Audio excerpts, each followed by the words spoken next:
Terceiro ano, última aula de filosofia do bimestre. Não sei se você começou com filosofia, com sociologia, então a gente vai começar aqui, aula 6. Então eu tenho mais essa aula para a gente terminar oficialmente o primeiro bimestre. Ainda não sabemos como serão nossos sistemas avaliativos, mas é importante que você continue então o aprendizado de vocês. Lembrando que a apostila de vocês é semestral, são 12 aulas, então eu estou terminando hoje aquilo que nós chamaríamos de primeiro bimestre. Então, o que você vai fazer agora? Você vai pegar sua apostila e a gente vai começar, então, a aula que nos resta, aula 6. Antes de começar, vou passar só o gabarito das aulas 4 e 5, que foi o que eu fiz semana passada com vocês, né? A 4, a resposta é C, caso você não tenha pego já a resposta na internet. E na 5, resposta letra D.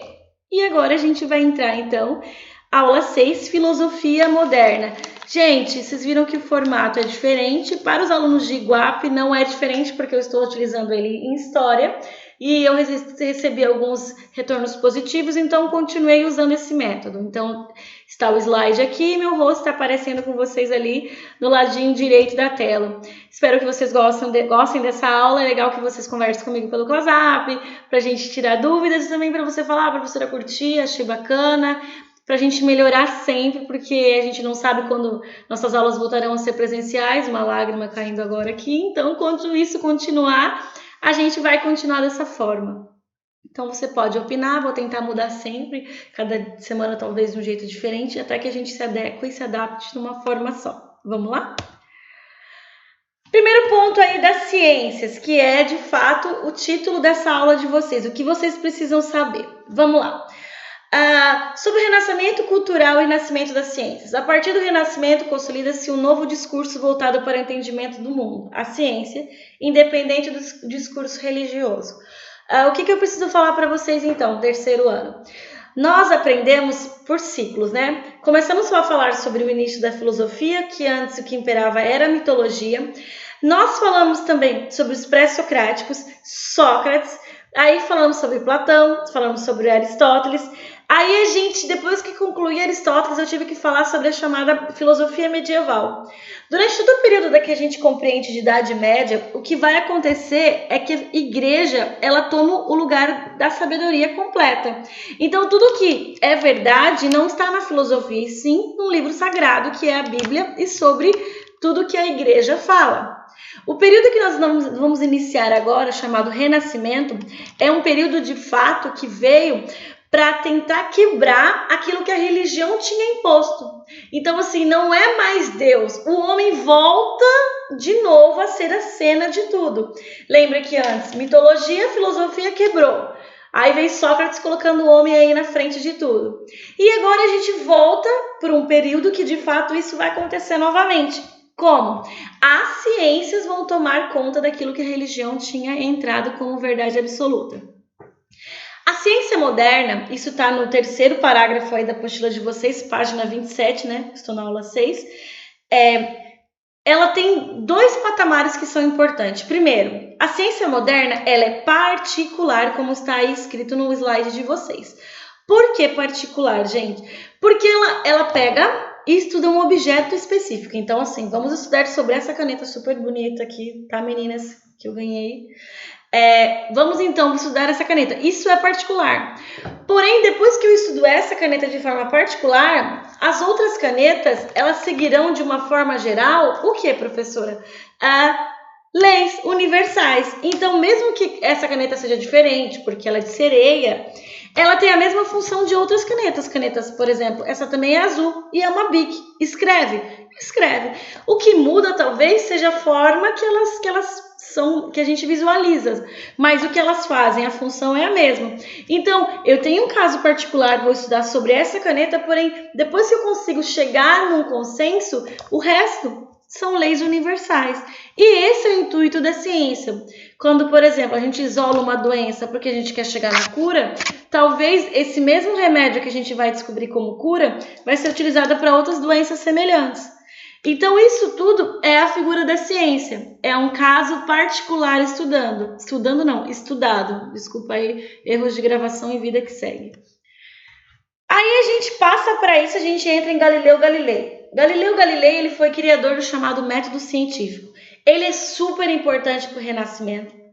Ele defendeu o heliocentrismo, né, que a Terra gira ao redor do Sol. Inclusive, ele foi julgado por isso, porque ele está aí no período da Idade Média, em que a igreja é a força.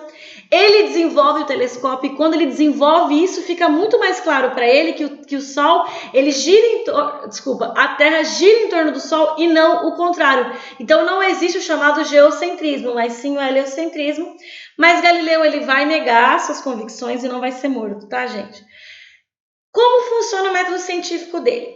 Ele criou esse método em três fases. Primeira, a observação, que é quando de fato eu vou pegar um fenômeno particular e vou começar uma análise sobre ele, e isso já começa tirando todo o meu pré-conhecimento sobre aquilo e vou de fato conhecer novamente. Eu vou experimentar quantas vezes forem necessárias, tá, gente?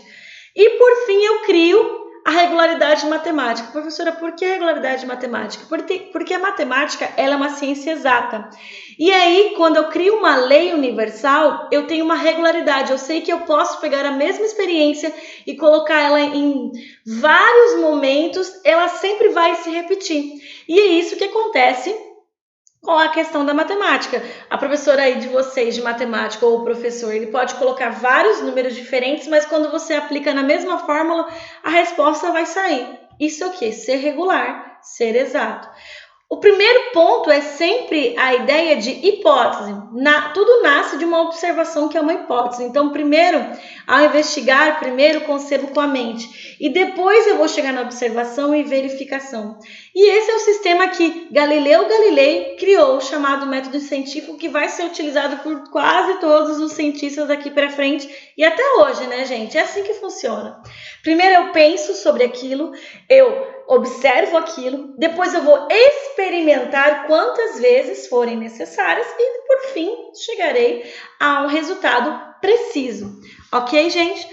Próximo slide, já virando a página, estou na página 28 da apostila de vocês. Francis Bacon. Ele não vai inaugurar nenhuma teoria. Na verdade, ele começa os seus estudos criticando. Ótimo, bem filosófico, né, gente? Criticando Aristóteles, porque ele fala... Aristóteles fala, mas não dá finalidade para nada, apesar da teoria de Aristóteles ser a finalística, né, gente? Para Bacon, saber é poder, ou seja, vamos parar de ficar só tentando achar utilidade para as coisas, vamos colocar prática nisso.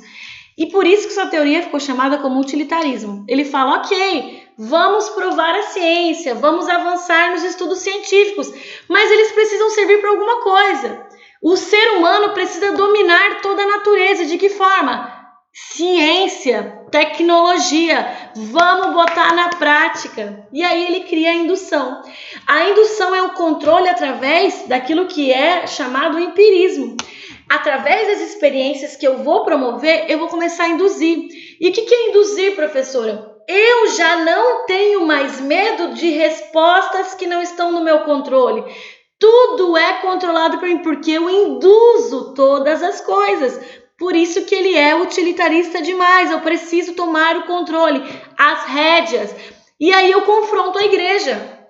Porque a igreja trabalha com a fé. Quando eu uso a minha razão científica, eu controlo os resultados. E é isso que a ciência faz, gente. Ele, quando ele cria isso, ele foi um dos principais ideários da Revolução Industrial. Por quê? O homem domina a natureza. Então é essa figura de Bacon, inclusive ele vai ser visto por vocês em história quando a gente fala em iluminismo. Beleza? Me empolguei um pouco e vamos para o próximo. Ciência ou fé, e vamos falar de Isaac Newton. Isaac Newton, ele deu uns passos importantíssimos quando ele criou a lei da gravitação universal, que vocês sabem muito sobre isso. Só que é engraçado pensar que ao mesmo tempo que Isaac Newton ele confrontou todas as leis religiosas quando criou a ideia da gravitação, ele no meio de seus estudos se debruça na fé. Porque ele fala que quanto mais ele estuda a perfeição do universo, mais ele não consegue compreender um universo tão perfeito sem ser criado por uma ideia divina. Lembra da aula de Descartes? Falei sobre isso. Isaac Newton vai cair na mesma ideia. E ele cria a ideia de Deus como um relojoeiro universal. Lembra que quem falou sobre Deus foi Aristóteles, quando ele chamou Deus de primeiro motor. E depois a gente vai ver isso nos estudos dos padres, né? A gente vai ver em São Tomás de Aquino. E novamente caímos, mesmo na modernidade, com Isaac Newton, falando que ele acredita que toda a perfeição do universo tem que ser relacionada a um Deus, porque é muito perfeito. Então ele fala que Deus tem que ser esse relojoeiro universal. Beleza, gente? Aí, ciência e realidade é sobre a questão da neutralidade da ciência. Quando a gente fala em ciência, a gente fala que a tecnologia, ela vem para nos ajudar. De fato, por exemplo, vocês poderiam nesse momento estar assim, curtindo, entre aspas, sua quarentena, chorando porque o vestibular está vindo e vocês estão sem aulas. A tecnologia está vindo nesse momento para que vocês não percam o seu ano letivo. O terceiro ano, mais do que nunca, vocês devem agradecer pelas aulas digitais, porque é uma forma de vocês não perderem o que é o ano decisivo para vocês. Então a ciência, ela tem muitas coisas que são boas, mas de fato existe neutralidade na ciência. E quando eu penso que a física pura do átomo pode gerar, por exemplo, armamentos nucleares, será que existe uma ciência que é de fato neutra, ou existe uma ciência que é dominada pelo ser humano, e esse ser humano pode dominá-la, assim como o Pink e o cérebro, né, para acabar com o mundo? E aí? Existe ciência neutra? E são dúvidas que precisam ser linkadas para a gente entender que é uma aula que quer aproximar a filosofia da ciência e parar para pensar se, ok, será que tudo que é tecnologia, que é ciência, que as ciências exatas trazem, são 100% good vibes ou 100% sempre vou estar ajudando o homem? E aí fica aí a dúvida, né? Para a gente só pensar e concluir a nossa aula com o próximo slide sobre ciências humanas. O progresso das ciências também vai de encontro às ciências humanas, como filosofia, sociologia, história, geografia. E aí a pergunta que fica é, dá para ser exato como a ciência exata é na questão de humanas? E a resposta está aí no slide. Não dá por dois motivos. Primeiro, um cientista humano, ele acaba por confundir o objeto da pesquisa com o que ele pensa. Não está entendendo nada? Vou explicar. Tem como você estudar a tribo, sei lá, Tupinambá, sem antes ter na sua cabeça as coisas que você aprendeu na sua sociedade? Você consegue ir sem preconceito? Isso não acontece com as ciências humanas, a gente não consegue. Não tem como a gente ter um olhar brasileiro sobre a cultura europeia, porque nós estamos em outra realidade, com outro clima, com outra cultura, com outra ideia de religião, então é muito complicado. Talvez a gente cairia no preconceito do eurocentrismo, que foi o que ele criou. Na verdade, esse preconceito de que a Europa está acima de tudo e nós somos nações atrasadas. E o segundo ponto que entra na confusão de que ciências humanas não podem ser tratadas como ciências exatas é a questão dos fenômenos do ser humano. Nós somos muito imprecisos. Nós hoje gostamos de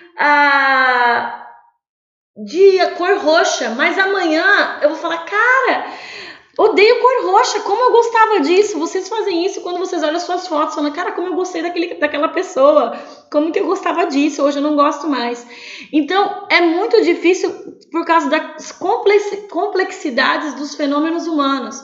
Então, tratar o ser humano como um ser exato é impossível, não tem como. Então, esses dois conflitos fazem com que a ciência ela encontre uma dificuldade quando se aplica às ciências humanas. E aí vai ficar a lacuna. Ok, tecnologia, ok, mas daí tecnologia e psicologia? E aí fica para vocês pensarem um pouco sobre isso. Muito obrigada. A gente conclui agora a nossa apostila no primeiro bimestre de filosofia. Muito obrigada por vocês que assistiram a aula passada, estão assistindo essa. Espero que vocês tenham entendido. Se não entenderam, sabe onde vocês me encontram no horário da aula de vocês pelo ClassUp. Muito obrigada de novo. Valeu. Até a nossa próxima aula.